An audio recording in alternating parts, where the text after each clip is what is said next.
ပွဲစဉ်စနစ်အထိတောင်ရှုံးမြဲရှုံးကောင်းနေစေဖြစ်တဲ့လက်ရှိချန်ပီယံကြီးဂျိုးဂျာဟုတ်ကဲ့အားလုံးပဲမင်္ဂလာပါခင်ဗျ11 Sport Channel ကကြိုဆိုလိုက်ပါတယ်အာဒီစလော့ရဲ့လီဗာပူးအသင်းဟာအိမ်ကွင်းမှာဟီဟီဟာတွေလောက်ခံရတာတင်မဟုတ်ပဲဇီးသတိနဲ့ပါအရှက်တကွဲထပ်မံရှုံးနေသွားခဲ့ရပြန်ပါပြီပရီးမီးယားလိတာထွက်မှာနောက်ဆုံးမိနစ်သွင်းဂိုးတွေနဲ့ကက်ကပ်ပြီးနိုင်နေတဲ့အချိန်တွေတုန်းကတော့ရွှေဘတို့ဟာရွှေဘပါပဲလို့တရေးတယူချီကျူးစကားပြောချင်းခံခဲ့ရပေမဲ့နောက်ပိုင်းပွဲစဉ်တွေမှာတော့ဇက်တိုက်ဆိုသလိုရှုံးနေမှုအပေါင်းတရပူစောင်းလာခဲ့ပြီးအခုဆိုပရီးမီးယားလိ12ပွဲမှာတင်6ပွဲတိတိရှုံးနေခဲ့ပြီဖြစ်ပါတယ်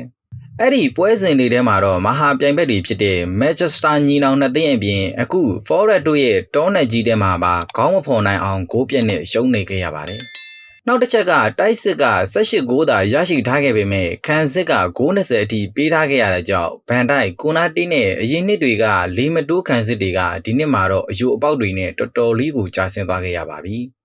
ဒီပွဲစဉ်မှာ Forest တို့ကတာမန်ခြေစွမ်းတဲ့ပိုကောင်းနေတယ်လို့မခံစားရပဲအစောပိုင်းချိန်တွေမှာဂိုးရနိုင်လောက်တဲ့အခွင့်အရေးတော်တော်များများကိုလီဗာပူးတို့ရရှိခဲ့တာမနှဲလာပါဘူးဒါပေမဲ့တန်းရာကျော်ပြီးပြီးအာဂိုတကြီးခေါ်ရရတဲ့တိုက်စစ်တွေကဘာတွေလုပ်လို့လုံးနေမှန်းမသိတာကြောင့်တိုက်စစ်ကအလုံးမဖြစ်လာခဲ့ပါဘူးဒါကြောင့်ရရှိလာခဲ့တဲ့အခွင့်အရေးတွေကိုဂိုးအဖြစ်အသုံးချနိုင်ခဲ့တဲ့ Forest တို့ကပဲ MB ကနေအိမ်အပြန်3မှတ်ကိုတည်ဆောင်သွားနိုင်ခဲ့ပါတယ်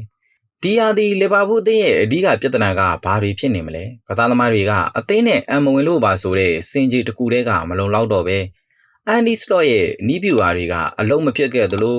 မနစ်ကအသင်းရဲ့တောက်တိုင်တွေဖြစ်တဲ့ဒီရဲ့ဂျိုဒါအလက်ဆန်ဒါအာနိုနဲ့ဒါဝင်နူးနက်တို့ထွက်ခွာသွားတဲ့အသင်းရဲ့ဟာကွက်ကိုတန်းရကျော်ကစားသမားတွေကမဖြည့်ဆည်းပေးနိုင်သေးသလို